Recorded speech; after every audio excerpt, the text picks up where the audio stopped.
Hello everyone, welcome to our YouTube channel, The Legal Vani. Today we have with us Dr. Gopal Krishna Sharma, Assistant Professor, Banaras Hindu University. Thank you, sir, for accepting our invitation. Most welcome to you and your team, the Legal One. Yes, sir. Sir जैसा कि मैंने बताया कि आप अभी assistant professor की post पर हैं, तो सर आप एकेडमिक्स जर्नी के बारे में कुछ शेयर करें हमसे कि आपने कब एलएलबी किया, कब एलएलएम किया, कब आपका सिलेक्शन हुआ। देखिए मैं बहुत ही ग्रामीण परिवेश से आता हूँ। तो हमने 2006 में अपना इंटरमीडिएट का एग्ज़ाम पास किया गवर्नमेंट स्कूल से। Thereafter I went to Allahabad. I joined the University of Allahabad in the year 2006, and thereafter I completed my graduation in BA in the year 2009, and thereafter I came to the BHU and I took admission in LLB honors course, and in 2012 I have completed my LLB, and thereafter in the same year in the 2012 itself मैंने LLM में admission लिया। LLM general 2 साल का course होता है। उसमें हमने criminal law, criminology और जूरिस्प्रूडेंस में मेरा स्पेशलाइजेशन रहा। फिर उसके बाद 2012 से लेकर 2014 तक हमारा एलएलएम का चला। फिर 2015 में हमने जेआरएफ क्वालिफाई किया और उसके बाद बहुत सारे एग्जामिनेशंस हमने दिए। और फिर जेआरएफ हो जाने के बाद फिर हम मेरे मन में एक आया कि नहीं पीएचडी भी करना चाहिए, चूंकि मैंने थोड़ा सा कंपटीशन दे रहा था और मुझे रोजगार की भी जरूरत थी उस समय। तो शुरुआती दौर में तो मैंने कोशिश किया कि मेरा सिलेक्शन जुडिशरी में, एपीओ में हो जाए। इसके लिए मैंने बहुत सारे कॉम्पिटिटिव एग्जामिनेशन में मैंने पार्टिसिपेट किया और इन बिटवीन हमने कई मेंस लिखे, कई बार इंटरव्यू भी दिए। यूपी पब्लिक सर्विस कमीशन में मैंने 3 बार इंटरव्यू दिया, हरियाणा पब्लिक सर्विस कमीशन में 2 बार इंटरव्यू दिया, मैंने झारखंड बिहार के भी मेंस लिखे हैं। तो हुआ, लेकिन unfortunately fortunately I could not compete the examination. तो एक दिमाग में आया कि नहीं, क्योंकि हमारे एक प्रोफेसर, सीनियर प्रोफेसर ने कहा कि ऑलवेज बी ऑप्टिमिस्टिक। तो उन्होंने कहा एक सेकेंड ऑप्शन भी लेके चलना चाहिए। तो उनकी बातों को मैंने ध्यान में रख के हमने पीएचडी के लिए भी सोचा। तो 2017 में, मार्च 2017 में हमारा पीएचडी में एडमिशन हुआ। और मेरे पीएचडी के दौरान ही जब मेरा कोर्स वर्क पूरा हो गया था, अभी रेजिडेंशियल पीरियड पूरा नहीं हुआ था, उसके पहले ही 2017 में मेरा as assistant professor faculty of law में मेरा अपॉइंटमेंट हो गया।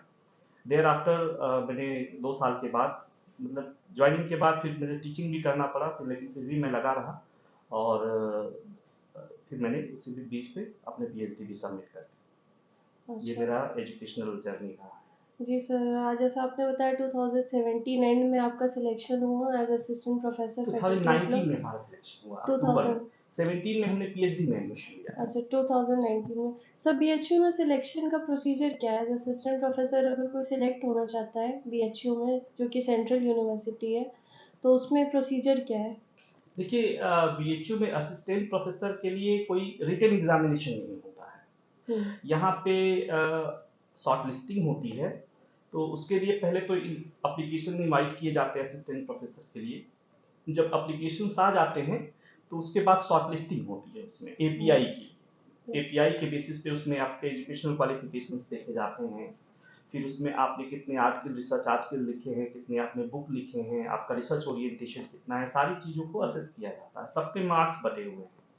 जैसे आर्टिकल के आपको 10 मार्क्स मिलते हैं, चैप्टर्स के कुछ मार्क्स मिलते हैं, कुछ आपने कितने पेपर प्रेजेंट किए हैं, उसका एपीआई काउंट होता है, इंक्लूडिंग योर एजुकेशनल क्वालिफिकेशंस। और एपीआई के बेसिस पे ही 1:10 मीन्स एक पोस्ट पे और एटलीस्ट 10 बच्चों को बुलाया जाता है इंटरव्यू कॉल करने के लिए। कभी कभी ऐसा भी होता है कि कभी मान लीजिए 1 पोस्ट है, 2 पोस्ट है, तो ये 10 का लिमिट वो क्रॉस भी कर जाते हैं। जैसे जब हमारा हुआ था तो उस समय एक जनरल कैटेगरी में एक ही सीट थी, तो उसके लिए हमको लगता है 20-25 लोगों को कॉल किया गया था, ज़्यादा लोगों को बुलाया गया था। तो ये इंस्टीट्यूशन का डिस्क्रिप्शन होता है कि वो कितने लोगों को बुलाए, लेकिन मिनिमम 10 लोगों को उनको बुलाना है किसी सीट के लिए।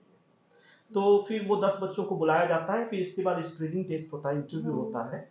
उसमें बहुत सारे लोग होते हैं। उसमें हमने जब इंटरव्यू दिया था तो ऑलमोस्ट 10 पीपल थे वहाँ पे, इंक्लूडिंग वाइस चांसलर और जो बाहर के एक्सपर्ट होते हैं, 3-4 बाहर के एक्सपर्ट होते हैं लॉ के। इसके बाद वाइस चांसलर के रिप्रेजेंटेटिव होते हैं। तो कुल मिला के एक बड़ी टीम होती है जिनके सामने आपका इंटरव्यू होता है। फिर इसके बाद इंटरव्यू के मार्क्स प्लस आपके एपीआई के मार्क्स को मिला के आपकी मेरिट बनाई जाती है। उसमें जितनी जो टॉप मेरिट के लोग होते हैं, जितनी अकॉर्डिंग टू सीट, वो अपना सिलेक्शन करते जी जी सर, जैसे असिस्टेंट प्रोफेसर के बाद प्रमोशन होता है एसोसिएट प्रोफेसर की पोस्ट पे, उसके बाद प्रोफेसर की पोस्ट पे, हैं। तो उस पोस्ट पे प्रमोट होने का क्या क्राइटेरिया होता है? देखिए, एक तो असिस्टेंट प्रोफेसर में ही ग्रेड 1 ग्रेड 2 होता है। जैसे आप अच्छा। फर्स्ट हम्म 4 ईयर जो शुरुआती दौर के होते हैं, वो ग्रेड 1 होता है, ठीक है, असिस्टेंट अच्छा। प्रोफेसर।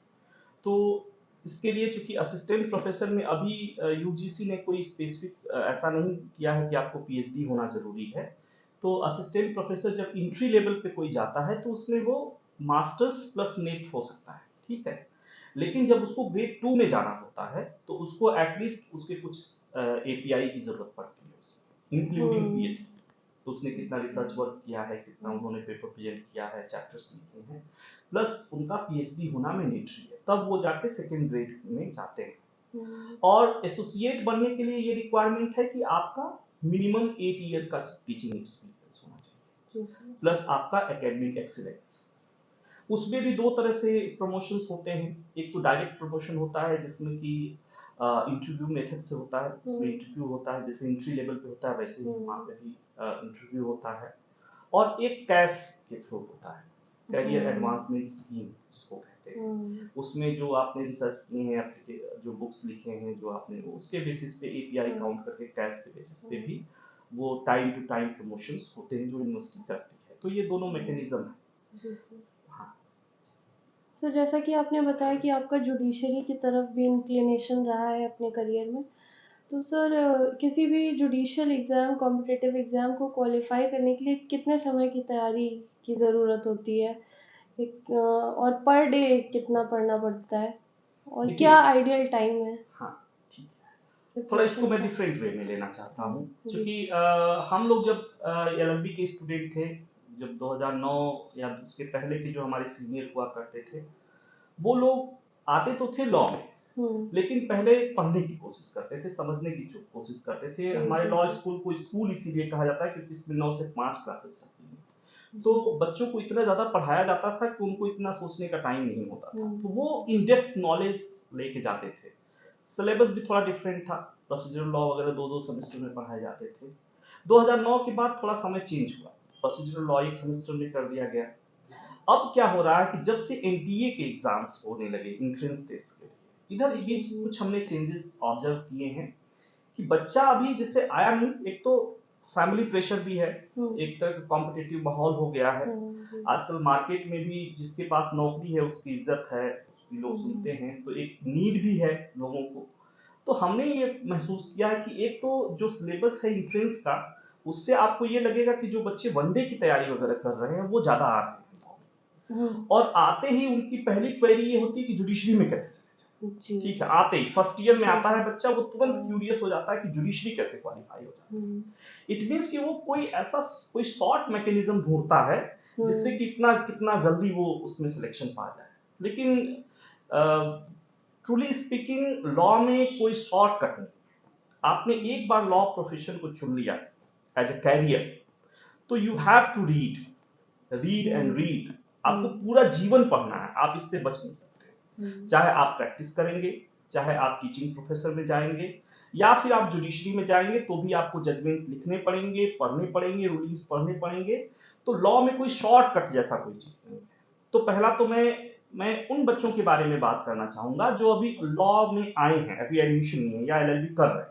हुँ, देखिए, उसमें लॉ में जो बच्चे आए हैं उनके लिए मेरा ये सजेशन है कि कोई शॉर्टकट नहीं है, इसलिए thoroughly at least till the 5th semester, 5वें सेमेस्टर तक। क्योंकि आप बीएचयू का यदि सिलेबस देखेंगी तो आपको पता चलेगा कि 4th सेमेस्टर की जो सब्जेक्ट्स हैं वो ज्यादातर जुडिशरी में पूछे जाते हैं। जैसे फर्स्ट सेमेस्टर में आप हुँ, जाएंगे तो टॉर्ट हो गया, कॉन्ट्रैक्ट हो गया, कॉन्स्टिट्यूशन हो गया, ये सारे सब्जेक्ट। सेकंड सेमेस्टर में जाएंगे तो प्रोसीजरल लॉ वगैरह पढ़ाया जाता है, सीपीसी, सीआरपीसी, एविडेंस वगैरह।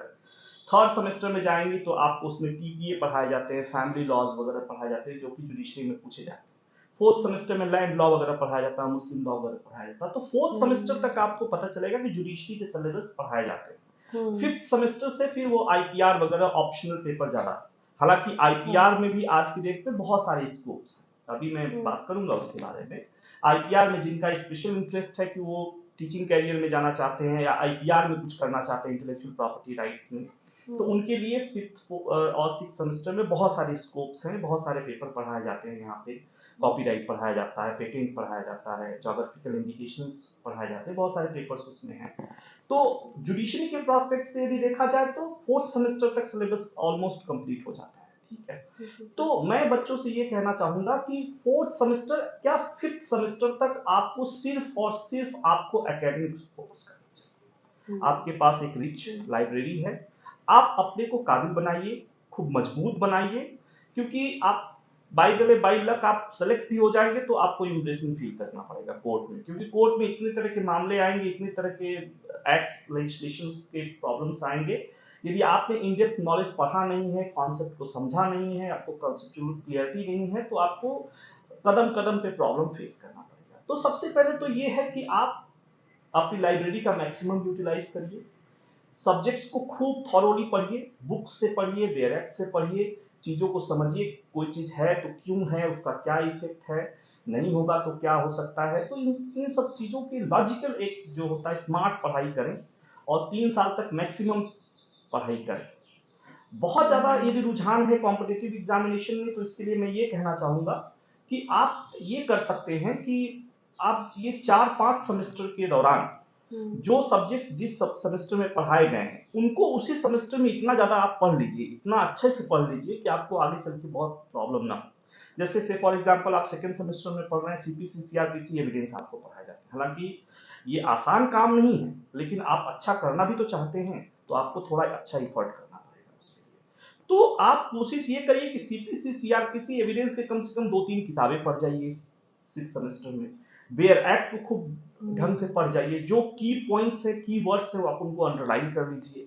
और जो रिसेंट जजमेंट है, लीडिंग जजमेंट्स है, उनकी आप लिस्ट बना सकते हैं, कैटलॉग बना सकते हैं, अपने नोट्स बना सकते हैं। तो 6 महीने में आप यदि सच में जुडिशरी करना चाहते हैं तो ये काम आप थॉरोली कर सकते हैं। 6 महीने का टाइम बहुत लंबा टाइम होता है, एग्जामिनेशन में तो आप लोग एक दिन में बना लेते हैं नोट्स, तो 6 महीने में आसानी से बना सकते हैं, कोई बहुत डिफिकल्ट काम नहीं, लेकिन आसान भी। क्योंकि आजकल होता क्या है, एक नया ट्रेंड चल गया कि किसी का नोट्स ले लो तो पढ़ लो तो हो जाएगा। हमारी समझ से ऐसा नहीं करना चाहिए। हर व्यक्ति का अपना खुद का नोट्स होना चाहिए, कॉन्सेप्चुअल क्लियरिटी होनी चाहिए, तब आपके राइटिंग जो आंसर राइटिंग होगा उसमें इफेक्टिवनेस होगा। वो सामने चीज जो भी एग्जामिनर उसको चेक करेगा उस पर अच्छा इंप्रेशन डालेगा, वो आपको अच्छा मार्किंग देगा।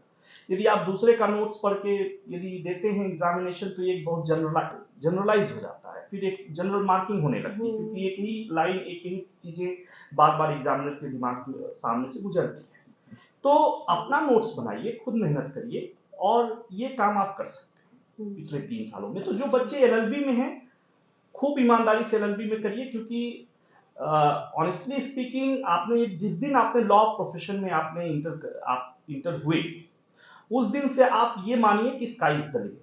बिकॉज ये कहना बिल्कुल भी अतिशयोक्ति नहीं होगा आज की डेट में कि यदि प्रोफेशनल स्टडी की यदि बात करें आज की डेट में, तो कोई भी ऐसा प्रोफेशनल कोर्स नहीं है जो कि लॉ जैसा अपॉर्चुनिटी दे सकता है।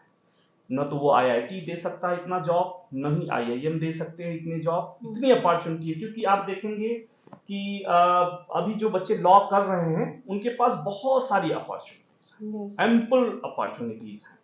ठीक है, वेरियस सेक्टर में वो जा सकते हैं, तो उनको घबराना नहीं चाहिए, उनको एलएलबी ऑनेस्टली करना चाहिए। फिर जब वो 5th सेमेस्टर पास करते, जब 6th सेमेस्टर में जाते हैं, तो थोड़ा थोड़ा फिर वो अपने को सिंक्रोनाइज करें, थोड़ा थोड़ा कॉम्पिटिटिव फोकस्ड होकर पढ़ाई करें कि अब उनको करना क्या है, कैरियर में किधर जाना है, उनको प्रैक्टिस करना है, जुडिशरी करना है, क्या करना है, वो डिसाइड कर। और फिर वो अगले 6 महीने में चूंकि पहले पढ़ाई कर चुके हैं अच्छे से, फिर चीजों को अरेंज करें और उसके सिलेबस ले लें, फिर इसके बाद उसके अकॉर्डिंग वो पढ़ाई करना शुरू करें। तो जो बच्चे एलएलबी में हैं उनके लिए तो मेरी यही सलाह है। जो बच्चे पास आउट हो गए हैं, एलएलबी पास आउट हो गए हैं, सबसे पहली बात कि उनको बहुत अवेयर रहने की जरूरत है, बहुत अवेयर रहने की जरूरत है। कई बार क्या होता है कि बच्चे ज्यादातर देखते हैं कि वो पब्लिक सर्विस कमीशन की जुडिशरी के ही फॉर्म वगैरह वो देखते हैं, लेकिन यदि यूपीएससी की वेबसाइट आप देखेंगे तो हमको लगता है शायद बहुत क्लियर तो नहीं है, लेकिन हर फ्राइडे को वो अपडेट होती है वेबसाइट, वैकेंसीज आती हैं, तो आप देखेंगे तो हमेशा, ऑलमोस्ट हमेशा एक दो पोस्ट लॉ की उस पर रहती है। जनरली बच्चे छोड़ देते हैं उसको कि एक सीट है क्यों भरें, दो सीट है क्यों भरें, आपको भरना चाहिए। कई बार वो सीटें खाली रह जाती, कई बार तो अप्लीकेशंस भी नहीं पड़ते उसमें। तो एक सेंट्रल गवर्नमेंट की जॉब होती है, बहुत सारे प्रोफेसर, मैं बहुत सारे एग्जांपल्स हैं, कभी मैं डिटेल में बताऊंगा उसके बारे में। मेरे बहुत सारे ऐसे नॉन जूनियर्स हैं, स्टूडेंट हैं, जो कि एक पोस्ट दो पोस्ट पे आपके लॉ स्कूल के बहुत सारे बच्चे सेलेक्ट हुए। बहुत लोग क्या कहते हैं अर्बन मिनिस्ट्री में हुए हैं, बहुत सारे लोग क्या कहते हैं कि ये आपका डीडीए में हुए हैं, कई लोग बहुत छोटी छोटी पोस्ट पे। तो आप यूपीएससी अवेयर रहिए, चीजों को देखते रहिए, यूपीएससी में बहुत सारे आते हैं। फिर इसके बाद जैसे ही आप पास होते हैं एलएलबी, आपने कर लिया है, तो आप क्लैट एक अच्छा ऑप्शन। क्लैट में आप यदि देते हैं, क्लैट पीजी का एग्जामिनेशन देते हैं, तो क्लैट पीजी देने के बाद आप यदि अच्छी रैंकिंग ले आते हैं, पिछले कुछ सालों से मैंने देखा है बीएचयू के बच्चे टॉप 10 में रहते हैं। कई बार, पिछली बार तो यहीं की एक स्टूडेंट ने टॉप किया था, फर्स्ट रैंक आई थी। तो यदि आप टॉप 50 तक आ जाते हैं, तो जो ये नवरत्ना कंपनी पीएसयूज हैं, ये सारे कॉल करते हैं। जनरली यदि टॉप 10 टॉप 20 में आपकी रैंक है, तो वहां पे आपका सिलेक्शन श्योर है। बहुत सेंट्रल गवर्नमेंट की जॉब होती है, NTPC, ONGC, power grid, Indian oil, बहुत सारी ऐसी कंपनियां हैं, नवरत्ना कंपनियां हैं, और ये बहुत अच्छा पैकेज देती हैं। 16 से 20 लाख रुपए का पैकेज आराम से देती हैं। वो फ्लाइट्स का टिकट देती हैं, 5 स्टार होटल का टिकट देती हैं, रहने का खर्च देती हैं। तो ये बहुत अच्छा अपॉर्चुनिटी, बहुत कम समय में बहुत अच्छी नौकरी आपको मिल जाएगी। इसमें एक डिमेरिट है, इसमें एक्सपीरियंस नहीं काउंट होता। यदि आप हायर जुडिशरी में जाना चाहते हैं और ये चाहते हैं कि आपका 7 साल का प्रैक्टिस उसमें चाहिए, उसमें ये काउंट नहीं। एक तो ये, इधर कुछ दिनों में देखा गया है कि बीएचयू के बच्चे जो हैं, जो एलएलबी पास आउट हुए हैं, वो चेन्नई और मुंबई में फूंक गए ट्रेडमार्क एग्जामिनर बन के। तो एक बहुत अच्छा अपॉर्चुनिटी, कुछ देर पहले मैंने बताया आपको कि जिनका आईपीआर में इंटरेस्ट है, तो वो ट्रेडमार्क एग्जामिनर के लिए जा सकते हैं। पिछले कई सालों में तो इंटरव्यू भी नहीं हुआ, सॉरी, रिटन एग्जाम भी नहीं हुआ, इंटरव्यू के बेसिस पे ही उनका सिलेक्शन हो गया, और बहुत ज्यादा 40-44 सीट में पता चलता है 25-26 सीट बीएचयू के ही बच्चे हो जाते हैं, बहुत ज्यादा लोग। तो ये भी एक बहुत अच्छा अपॉर्चुनिटी है कि आपको एक लेजिस्लेशन पढ़ना है। आप एक कोई मैनुअल ले लीजिए आईपीआर का, जिसमें कि कॉपीराइट, ट्रेडमार्क, सारे लेजिस्लेशन बेयर एक्ट पढ़ लीजिए अच्छे से। बस उतने से इंटरव्यू यूपीएससी कराती है इसका इंटरव्यू, क्योंकि ये trade and commerce, ministry of trade and commerce के अंतर्गत आता है, तो इसे यूपीएससी कराती है इसमें। ये बहुत अच्छा अपॉर्चुनिटी। इसके बाद अभी रिसेंटली रेलवे में बहुत बच्चों ने सिलेक्शन पाया एज ए लॉ ऑफिसर। कई बीएचयू के कम से कम हमको लगता है 14-15 लोग लॉ ऑफिसर्स हुए, जबकि पहली बार रेलवे में लॉ ऑफिसर्स के लिए आया था पोस्ट। इसके बाद जैक कर सकते हैं जो बच्चे अभी यंग हैं, 25-26 साल की उम्र है, 30 साल तक जजेस एंड अटॉर्नी जनरल की एग्जामिनेशन दे सकते हैं। जजेस एंड अटॉर्नी जनरल में आप पाएंगे कि इसमें तीनों सेक्टर में, आप एयरफोर्स है, नेवी है, और आपका थल सेना, तीनों सेनाओं में जैक के एग्जामिनेशन अलग अलग होते हैं। उसमें भी फीमेल का मेल का अलग अलग होता है, एसएसबी के थ्रू होता है, उसमें भी कोई रिटन एग्जामिनेशन नहीं होता, डायरेक्ट एसएसबी होता है। वो भी जो भी 5 दिन 6 दिन का जो एसएसबी का एग्जामिनेशन होता है उसके थ्रू वो होते हैं। ये शॉर्ट सर्विस कमीशन के अंतर्गत आता है। तो ये भी एक बहुत अच्छी अपॉर्चुनिटी है बच्चों के लिए। इसके अलावा तो जुडिशरी जो दे रहे हैं, एपीओ जो वेरियस स्टेट्स में दे रहे हैं वो दे रहे हैं, लेकिन आने वाले इधर बीच कुछ सालों में देखेंगे तो आपके लॉ स्कूल के बहुत सारे बच्चे सीबीआई में सेलेक्ट हुए। सीबीआई में 2 तरह की पोस्ट निकलती है, वो भी यूपीएससी के थ्रू ही निकलती है। उसमें एपीपी असिस्टेंट पब्लिक प्रोसिक्यूटर और पीपी पब्लिक प्रोसिक्यूटर्स। तो जिनका 7 साल का एक्सपीरियंस हो गया वो पीपी के लिए अप्लाई कर सकते हैं, जिनका 7 साल का एक्सपीरियंस नहीं है वो एपीपी के लिए अपीयर हो सकते हैं। ठीक है, तो आप पाएंगे कि अब आज की डेट में हर मिनिस्ट्री में, हर पब्लिक सेक्टर में, हर जगह लॉ ऑफिसर्स की जरूरत हो रही है। तो कई बार बच्चे जान नहीं पाते। इसमें जितना भी मैंने एग्जांपल बताया, इसमें से 80% examination union public service commission conduct कराती है। जो बच्चे जनरली नहीं देखते हैं, नहीं समझ पाते हैं और नहीं जान पाते, वो बस यूपी बिहार के जुडिशरी को देखते रहते हैं। तो आप पाएंगे कि इतनी वैकेंसी आती है, इतने अपॉर्चुनिटीज हैं इसमें लॉ प्रोफेशन में कि उतना अपॉर्चुनिटी कहीं नहीं। इसके अलावा ट्रेडिशनली जुडिशरी दे सकते हैं, एपीओ दे सकते हैं, हायर एजुकेशन में जाना चाहें तो पीएचडी कर सकते हैं, असिस्टेंट प्रोफेसर कर सकते हैं। So there are so many ample opportunity, बहुत सारी अपॉर्चुनिटीज। जी सर। जी सर, ये जो कंपटीशन में तैयारी करने वाला क्राउड है, उसमें एक पोर्शन ऐसे बच्चों का है जो 3 4 5 सालों से तैयारी कर रहा है और उन सिलेक्शन किसी कारणवश नहीं पा रहा है, तो उनके लिए आप क्या सजेशन देना चाहेंगे? देखिए, कई बार मेहनत करना कई बार महत्वपूर्ण तो है, लेकिन आंख बंद करके मेहनत करना कई बार महत्वपूर्ण नहीं होता है। क्योंकि लॉ प्रोफेशन में स्पेशली जो बच्चे कंपटीशन देते हैं उनके लिए एक बात कहना हम चाहेंगे कि आप पढ़ तो रहे हैं, मेहनत तो कर रहे हैं, लेकिन साथ ही साथ आपको ये भी जानना उतना ही जरूरी है कि क्या नहीं पढ़ना है। आपको 2 सेगमेंट बनाने पड़ेंगे, क्या पढ़ना है, क्या नहीं पढ़ना है। ठीक है, पढ़ने के लिए लॉ में इतना है कि पूरी जिंदगी आप पढ़ेंगे नहीं खत्म होगा, लेकिन चूंकि आप कंपटीशन दे रहे हैं तो आपको बहुत फोकस्ड होकर पढ़ाई करनी पड़ेगी इसके लिए। और आज की डेट में कॉमर्शियलाइजेशन का बहुत ज्यादा फेज है, बहुत सारी कोचिंग स्कूल गई हैं, बहुत सारे मार्केट में इतनी सारी किताबें हैं कि बच्चे बड़ा कंफ्यूज रहते हैं कौन सी किताबें पढ़नी चाहिए, कौन सी नहीं पढ़नी चाहिए। वो पता चलेगा कि 10-10 पब्लिशर्स की किताबें खरीद के लाए हैं, सब पढ़ रहे हैं, पढ़ सब रहे हैं, लेकिन मिल कुछ नहीं रहा है।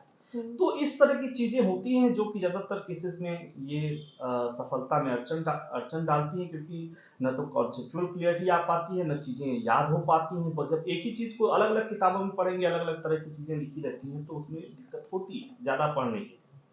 तो बहुत फोकस्ड, मेरा ये मानना है कि आप 10 किताब पढ़ने की बजाय आप एक ही किताब को 10 बार पढ़ें, वो ज्यादा बेहतर। किताबें कोई खराब नहीं होती है, तो आपको फोकस्ड होकर पढ़ानी। ठीक है, मान लीजिए किसी ने बहुत मेहनत किया, नहीं भी अपॉर्चुनिटी मिली, तो बहुत निराश होने की जरूरत नहीं है, क्योंकि इसके बावजूद भी हमारे पास बहुत सारे अपॉर्चुनिटी। जैसे एपीओ आप अभी दे सकते हैं, एपीओ के लिए 40 साल तक की उम्र में आप तक दे सकते हैं। आप जुडिशरी नहीं दे सकते, क्योंकि जुडिशरी में 4 अटेम्प्ट है, हो सकता है आपका 4 अटेम्प्ट पूरा हो गया है, लेकिन आप हायर जुडिशरी में जा सकते हैं, क्योंकि हायर जुडिशरी के लिए आपको 7 साल का एक्सपीरियंस चाहिए। तो एटलीस्ट आपको एलएलबी के बाद 7 साल आपको एक्सपीरियंस करना ही पड़ेगा, और आपकी एज 35 साल हो जानी चाहिए। तो आप 35 साल की उम्र तक पहुंच गए हैं, नहीं किसी कारण से सिलेक्शन हुआ, तो आपके लिए एक बहुत अच्छा अपॉर्चुनिटी है कि आप हायर जुडिशरी के लिए मूव करें। इसके बावजूद भी नहीं हुआ, तो जो बच्चा 6 साल 7 साल पढ़ा है, तैयारी किया है, तो उसने कुछ पढ़ाई करी है, वो यदि हाई कोर्ट में या दिल्ली में कहीं प्रैक्टिस भी शुरू करते हैं, तो वहां पे भी बहुत सारे, जैसे गवर्नमेंट बहुत सारे पैनल्स बनाती हैं, एडवोकेट्स को के पैनल्स बनाती है गवर्नमेंट, सरकारी वकील के पैनल्स बनाती हैं। इसके साथ ही साथ यदि आप में थोड़ी समझ है, आप में थोड़ी सब्जेक्ट की अंडरस्टैंडिंग है, तो जितने बैंक्स हैं, बहुत सारे जो रियल इस्टेट की कंपनियां हैं, बहुत सारे ऐसी चीजें हैं जो लोकल लेवल की छोटी बड़ी कंपनियां, सब लोग अपने वकील हायर करते हैं, तो वहां पे भी आपको अच्छा अपॉर्चुनिटी मिल सकता है। प्रैक्टिस तो आपने लॉ किया तो प्रैक्टिस हमेशा आपकी, तो लॉ में ऐसा कोई बात नहीं है कि यदि कोई लॉ किया है 2-3 साल तक नहीं हो पाया तो उसको निराश होने की जरूरत नहीं है। उसको हर कदम पे, ये ऐसा प्रोफेशन है कि पूरी जिंदगी आदमी इसमें प्रैक्टिस कर सकता है और अच्छा पैसा कमा सकता है। क्योंकि मैं 2012 का पास आउट हूँ, मुझे नहीं याद है कि कोई मेरा दोस्त प्रैक्टिस कर रहा है वो बहुत अच्छा पैसा नहीं कमा रहा। सब लोग अपने फ्लैट्स हैं, सबकी गाड़ियां हैं, अच्छा लोग कर रहे हैं। तो लॉ में कुछ निराश होने जैसा मेरे हिसाब से। Yes sir. सर, आजकल एक धारणा बन गई है कि अगर आपने कोचिंग नहीं की तो आपका कहीं सिलेक्शन नहीं होगा, तो देखिए, इस इसमें हमारा विचार अलग है। एक तो मैं आपके सामने बैठा हूँ, मैंने अपने जीवन में, मैं एक बहुत लोअर मिडिल क्लास फैमिली से आता हूँ, तो पिताजी हमारे किसान थे, तो इतना पैसा, ठीक है, कभी हम लोगों को किसी चीज की कमी भी नहीं होने दिया उन्होंने, लेकिन इतना भी हमारे पास नहीं था कि हम कोचिंग कर सकें, ट्यूशन कर सकें, या दिल्ली में जाके कोई बड़ी कोचिंग ज्वाइन कर सकें, इस तरह की नहीं चीजें थी। तो हमारा एजुकेशन जो हुआ वो थ्रू आउट गवर्नमेंट कॉलेजेस में हुए और यूनिवर्सिटीज में हुए। मैंने कभी जीवन में अपने, कभी ना मैंने कोई कोचिंग लिया है, न ही कोई ट्यूशन लिया है। एक तो एग्जाम्पल मैं यहाँ पे बैठा। दूसरा एग्जाम्पल मैं आपको ये बताता हूँ कि जैसे जो बड़ी बड़ी कोचिंगें होती हैं, वहां पे बच्चे बहुत बल्क में होते हैं।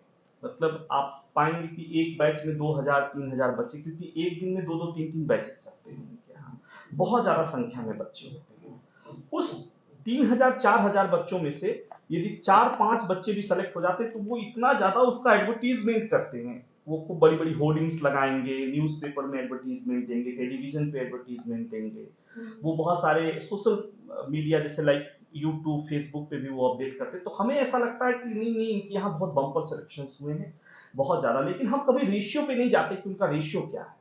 यही हमारे यहाँ के हॉस्टल में एलएलएम में कितने बच्चे होते हैं, 60-70 बच्चे होते हैं, उसी 60-70 में से 15 लड़के 20 लड़के किसी सिलेक्शन में सेलेक्ट हो जाते हैं, कोई नहीं जानता, वो बच्चे सेल्फ स्टडी करते हैं। तो देखिए कोई कोचिंग या कोई इस तरह का कोई ऑर्गेनाइजेशन आपको घोल के कुछ अमृत नहीं खिलाना चाहता है। Ultimately your hard work will पे।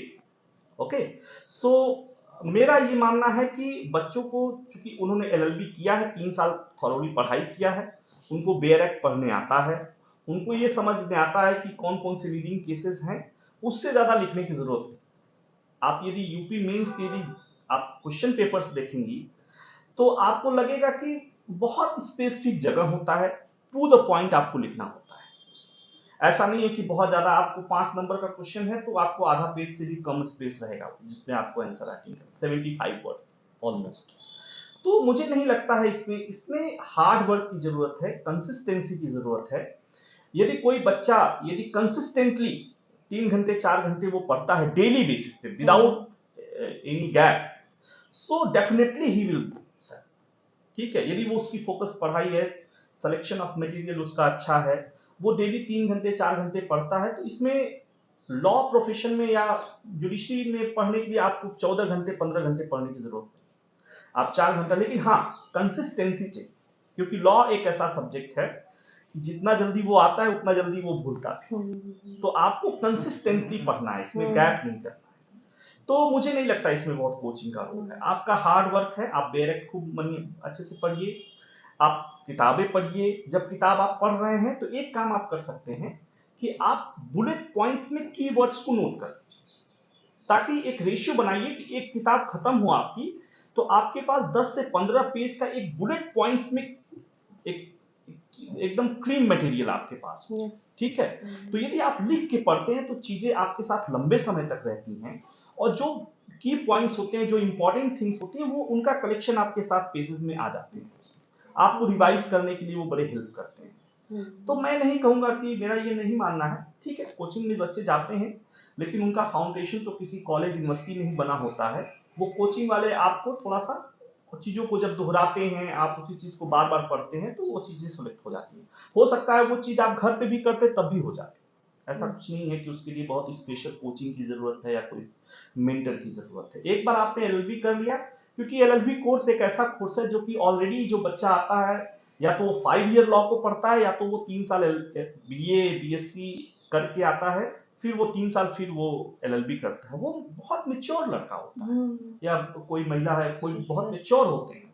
तो मुझे नहीं लगता है कि उनको बहुत ज्यादा इस तरह की कोचिंग लेने की जरूरत है, ठीक है। हमारे समझ से जितना टाइम आप कोचिंग में दे रहे हैं उससे कम टाइम यदि आप घर पे कंसिस्टेंटली ऑनेस्टली यदि देंगे तो उससे पहले आपका सिलेक्शन।